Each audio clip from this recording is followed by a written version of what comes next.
Hey everybody, it's me, Angela Walters. Welcome to this week's live chat. I'm super excited to talk about rulers today, and I've got some sneak peeks, and it's just going to be a fun little afternoon. Jessica's here, as always, behind the camera, monitoring the live chat. So if you're watching live, you can leave your questions in the comments, and I try to answer them all, not all of them, but as many as I can at the end. Today's live chat is about rulers. Again, it's the last kind of ruler topic for a while. We kind of been working through the different types, and so I'm going to kind of share some ideas and suggestions for using pointy rulers. It's funny, when I planned out the whole machine quilting with rulers series, I kind of broke it up into different types of rulers, and I got to the end and I'm like, we'll just do pointy rulers. But truly, there's a couple things that will help you get the hang of those, and then you can use them just like almost any other ruler. So before we get into it, I released an episode of The Midnight Quilter earlier this week. That's like a record. So 3 already for the year. Last year I did 1, so I could stop right now and have it. But it's been fun kind of getting back into that, and I hope you've enjoyed it as well. I got a sneak peek of the next Midnight Quilter episode. It's going to be something like this. So this video won't be out probably for another couple weeks, but you might recognize this quilt. This is the Impracticality quilt. In the video, I'm going to show you how we pieced it and kind of talk about, I'm going to tell a story about how I made it because it looks unlike anything I've ever made before. But I just thought that looked so cute. I had to show it. That's using my brand new fabric collection. So this is textile, real pretty collection. The reason I'm showing you all is that the next Free Motion Challenge Quilting Along we'll be announcing really soon. You guys, I've got all the stuff, like it's starting to come together. It's this time of the event where I tell Jessica, I'm like, I guess we're doing this, huh? So we'll be announcing that pretty soon. But the top colors, the blue and the purple and the pink, and the little bit of green is going to be the colors of the panel. So a little bit of a sneak peek. Anyway, that will be announced in a few weeks anyway. So let's hop to some upcoming events. I know that not everybody lives in the Kansas City area where I'm located. It's unfortunate because I wish all my online friends could just move here. We'd have a big quilting compound. Like, how fun would that be? But if you are in the area or you're driving through, I want to invite you to our annual quilt walk. That's June 7th. So this is like the big event for our quilt shop here in Liberty, Missouri. It's a lot of fun. But it's kind of like a wedding. Once it's over, you're like, oh, I'm so glad that's over. Anyway, but June 7th, that's coming up. So we're kind of hitting the time's coming, got to get it done. Sorry, my computer was froze up. Anyway, so what is the quilt walk? I'm glad you asked. I'm just imagining that you're asking where you're at. So during the quilt walk, we take over the downtown Liberty area and we hang up quilts, and quilters and non-quilters alike can wander from place to place, see exhibits. We'll be doing some demos. I'll have a meet and greet. It's going to be a lot of fun. But the reason they're wandering around is they're collecting the pieces of a free pattern that I designed for the quilt walk. So the idea is you show up, you go to the different shops, you get the pieces of this pattern, and it's just a lot of fun. So kind of example where we're walking, and I finally got the pattern kind of mocked up. I'm piecing it right now. It's called Windswept, and it's going to be kind of like this almost like a wreath, but not Christmassy. So again, if you're going to be in the area, I hope you'll stop by. It's June in Missouri, so let's hope we get some good weather. And then usually around Quilt Walk, what I'll do is I'll add some long arm classes for those of you that might be coming in from out of town or you want to make a little bit more of a trip out of it. So I'll have four long arm classes, 2 before and 2 after. So there's a link in the description box. You can click that and it'll take you to our events. So these are the hands-on long arm classes. Having our long arm showroom has been one of the best additions to the business recently. Being able to teach here in my event center, in my classroom, on my own long arms is just amazing. So anyway, June 5th we'll be mastering swirls. June 6th we'll be doing ruler work. And then Saturday is the quilt walk. Dun, dun, dun. No, it's going to be a lot of fun. And then on that Sunday, I'm going to have a shop and talk. It's going to be like a Help How Do I Quilt It trunk show where people can bring in their unquilted tops and I'll give them suggestions and a whole thing with that, a little bit of demo. It's going to be fun. And then 2 more classes. So thread play on Monday and then feathers on Tuesday. That date is incorrect. I didn't notice that till I started this, but that's on the 10th. Anyway, you can click the link in the description box if you want more details about that, and it can also keep up to date on our upcoming events. It's funny because this is like the busy time of year, but then we get into summer and it kind of slows down, so very excited about that. But through it all, I'll still be coming here on Thursdays at 3 p.m. Central, talking about quilting and answering your questions live. I look forward to it every week. All right, so let's get to the topic at hand, machine quilting with rulers. Like I said, through the previous live chats, I've been kind of giving additional tips on different types of rulers, and this is all part of a video series, the Machine Quilting with Rulers Free Motion Challenge Quilting Along. So you can go back and watch those and see a little bit more in depth if you want. So this is the last kind of wrap up off of that, and we're going to talk about pointy rulers. Really the main idea here is I just want to show you how you reposition the ruler to get that nice point. Beyond that, the designs and things you can create with pointy rulers are the same as you can create with arced rulers and cutout rulers, so there's not a lot of difference there. But what happens is if we have a ruler that has a point and we go around the point, we have to remember that there's about a 1/4 inch gap in between the needle and the edge of the foot.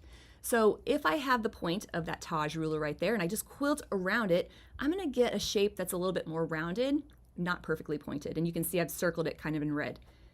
Is there anything wrong with this? No, absolutely not. But if I want to get that nice sharp point, instead of going around it, I have to reposition it. So I show this on the videos in the video series, but I just took a couple of screenshots and some pictures so you can kind of see it in action. So using the dot ruler right here, I'm quilting along that circle kind of represents the foot, and that red represents the quilted line. When I come to a point, so here we can see that corner, I'm going to go as far as I can. I'm going to quilt along that ruler as far as I can before I run out of ruler, and then I'm going to stop and I'm going to reposition the ruler.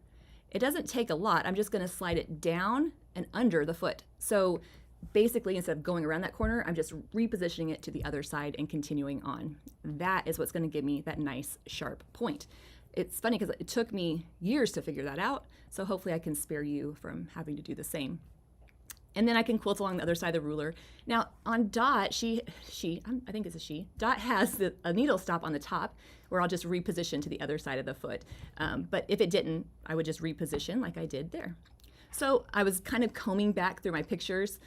When I get ready for the live chats, I go back through all my pictures and I find quilted samples that are, about the topic, and it's always fun to kind of wander down those rabbit holes in memory lane.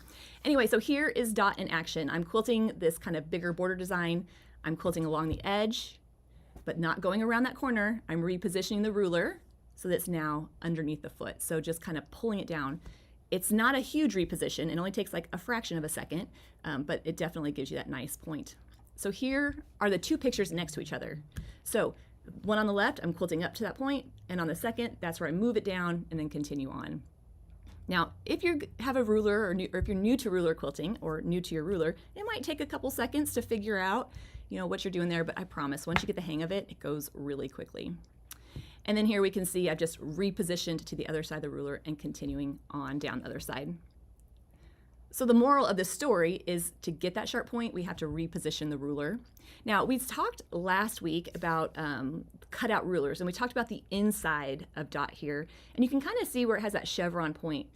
That's going to be fine. I'm going to get that point no matter what because it's a cutout. I'm going along the inside. This idea of repositioning your rulers to get those points really applies to when you're quilting along the outside of your ruler around a corner or a point. Now, beyond that, once you know how to get your sharp points, then you can do a lot of different things with your rulers. And a lot of the ideas overlapping or repeating or rotating, it's the same things I do with all the rulers just to try to get those different designs and effects. So here we have Taj creating a border design. So you can kind of see that overlapping design, kind of turning the corner with that arcs and moving on to the other side. Border designs are great for pointy rulers, especially those littler borders, because you can quilt along it pretty quickly, but that smaller ruler is a little bit easier to handle than maybe like a bigger arc shape. Now, in the actual video where I'm talking through and you kind of see this being done, I mentioned that you can change the height of your quilting by bringing your ruler down a little bit. So in this example, my Taj ruler is lined up with the bottom of that area, but if I needed that kind of shape, but shorter, I could slide that ruler down and then just quilt along the top part of it. So you can make those rulers fit all differently sized areas. Not that I want to keep you from buying rulers. I mean, if you want to buy all the rulers, but we don't necessarily need all the rulers. So here for this border design, I just took some pictures of kind of quilt where the ruler is on that design. So I worked my way do my first pass, and then I come back and offset it a little bit to create that design. Now, what's kind of funny about it is you would think if I design the ruler and I teach the video and I have the sample that I would remember how I did something. And that's not always the case. I've definitely been in my classes, especially that ruler class, and I have tons of samples, and people are like, how did you do this one? I'm like, give me a second. It's been a minute. Let me think about that. So one tip that I would give you is if you're working with a ruler and you like the design, right then go ahead and snap a couple pictures with the ruler in place, and that will help you remember just how it came along or came together. Not saying that you would forget, but I definitely can forget sometimes. And here's an example of a border example. I love doing something like this in pieced borders like that because I have those reference marks already there. It's nice and easy, but definitely great for any of those borders that you'd like.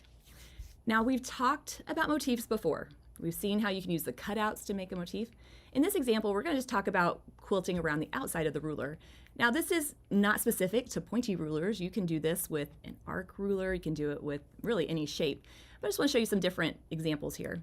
So if you look at that motif in the center, that's the one we kind of saw in a previous live chat where we talked about rotating around a fixed point to create that cute little motif. And that was actually quilted with the inside of the Taj ruler.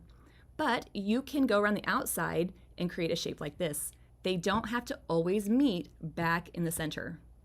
Right, so in this example, I quilted that motif, then I quilted the outside, and I just kind of used the mid points of each side as my guide. So play around with that when you're working on bigger blocks. If this were a square and a square, that might be a great option for it. All the motifs don't have to go back to the center. So it's just kind of a fun little example. And then here we can kind of see how I rotated around that whole block area. Lots of fun. And then on down. I had this great idea when I took these pictures years ago that it would be like a quick little kind of GIF. I never did anything with it, but now I'm glad I have it for the live chat. So anyway, you can create that motif by working around a fixed point. They don't have to always come back to that point though. And then this example, normally when I quilt a motif with the outside of the Taj ruler, I have it flipped around where it's going from wider to pointier at the ends. But in this example, you can see just how switching it around can create a different shape. So take those rulers you have, flip them around, try them in a bunch of different ways. Just like I said last week, if you quilt something and you don't love how it turned out, well, you can just not show it to everybody. But in this example, I'm quilting those arcs or those points so they come back to the starting point.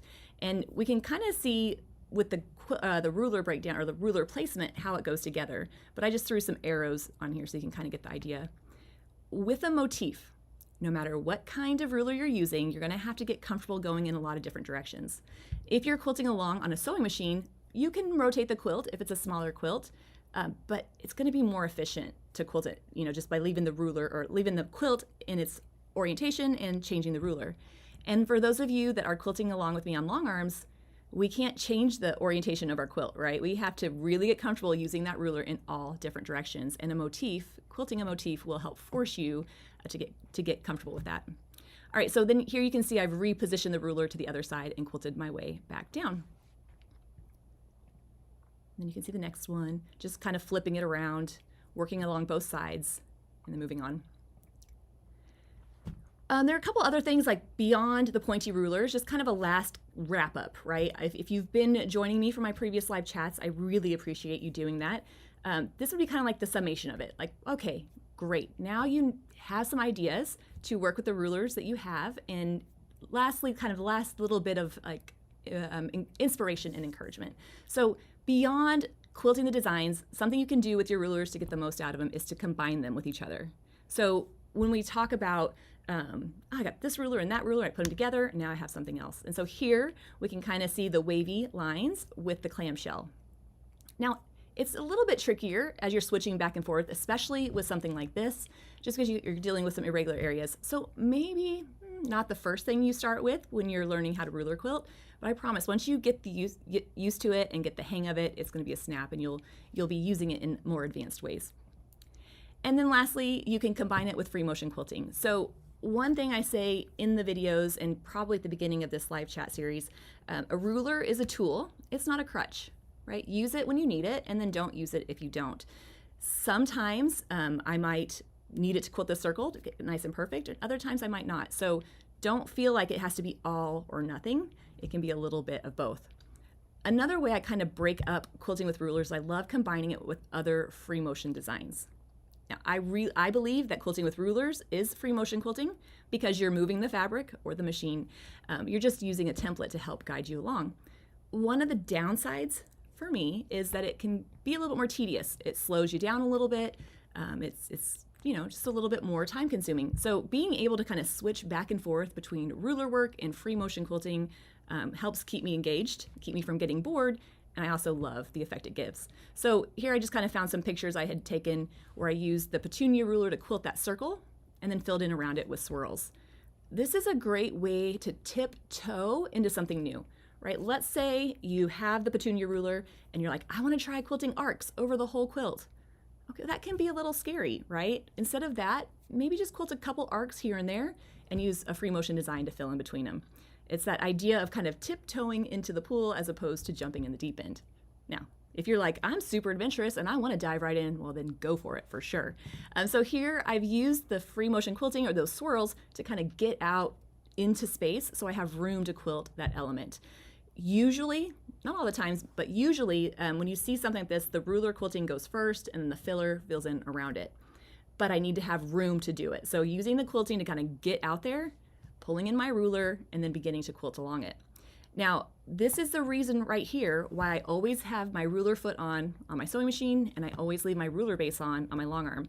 Since I pull them in and out so much, interchange between them, I wouldn't want to take the time to switch out my foot or put on my ruler base. So I just leave that stuff on all the time. That way I'm always free to quilt with rulers whenever I want. And then you can reposition it and quilt your circle.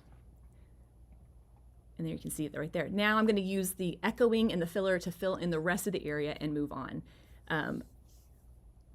When you're looking at a ruler, you're trying to think, what ruler should you move on to, or what ruler should you get? And it just really depends. It's not every ruler is not perfect for every quilter.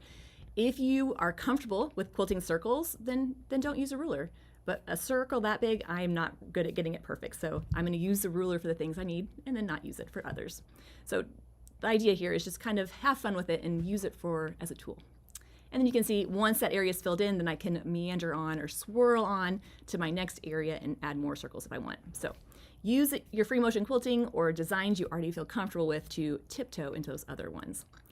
And then lastly, I know I've said this in all the previous videos, but I do have a free downloadable quilting diagram and PDF from that video series. So if you want to download that and print it off and have those tips for using the different kinds of rulers next to you, you're welcome to do that. So just click the link in the description box, you'll see that. And there's also a link to that free video series. So if you haven't already watched that, the Free Motion Challenge Quilting Along video series is just a series of videos I do for free where we learn a technique or design and I show how to quilt it on a sewing machine and a long arm. So this one would be just about using the rulers. Well, I hope you've enjoyed that because I know that sometimes when we're looking at all the different things you can do, it can be kind of overwhelming. And I never want it to be, oh my gosh, stop talking about it already. But I do want you to be inspired and excited to try using rulers if you have them laying around. All right, so let's see if we have any questions. Next week's live chat topic came up just during the pre-chat. Somebody wanted to see how I quilted some Judy Niemeyer quilts. So I'm gonna dive through all those old pictures and pull them out. We'll talk about how to quilt paper piecing quilts. It's like my brain isn't connected. Fuzzy Face wants to know if she can bring her fuzzy faces with her when she moves into the QIMT compound. Yes, you can. You will be the queen of the fuzzy faces. I love that. So fun. All right, and then what do I think about a mini long arm tabletop when you don't have the money or space to get a regular long arm? So that is one of the downsides of a traditional long arm quilting machine. It takes a lot of money and a lot of space. Yeah, getting a tabletop frame would be nice. Really, what it's going to allow you to do is move the machine instead of the quilt itself. That being said, depending on the sewing machine you have, sometimes those you put your sewing machine into them, and I'm not too familiar with that. So I would love to hear people's comments on that. If you have experience with using that, you can leave it in the comments and let us know. But definitely, I think you use what you have to its full capability and you'll be happy. You don't have to have all the things Is it fun to have all the things? Well, sure, but you don't have to have all the things to do it. So anyway, I hope you've enjoyed hanging out with me for a little bit, talking about quilting. Like I said, I'll be back next Thursday at 3 p.m. Central, and we'll talk about quilting designs for paper pieced quilts. I do appreciate you spending time with me. I don't take it for granted that you would spend your time, and I really appreciate it. And if you like any of the stuff I put out, the free videos or any of that content, I hope you'll give the video a thumbs up. That just lets YouTube know that it's great and that other quilters might want to see it as well. All right, well, everybody have a great rest of your weekend. Happy Easter weekend, and I'll be back next Thursday for our next live chat. Until then, everybody, happy quilting.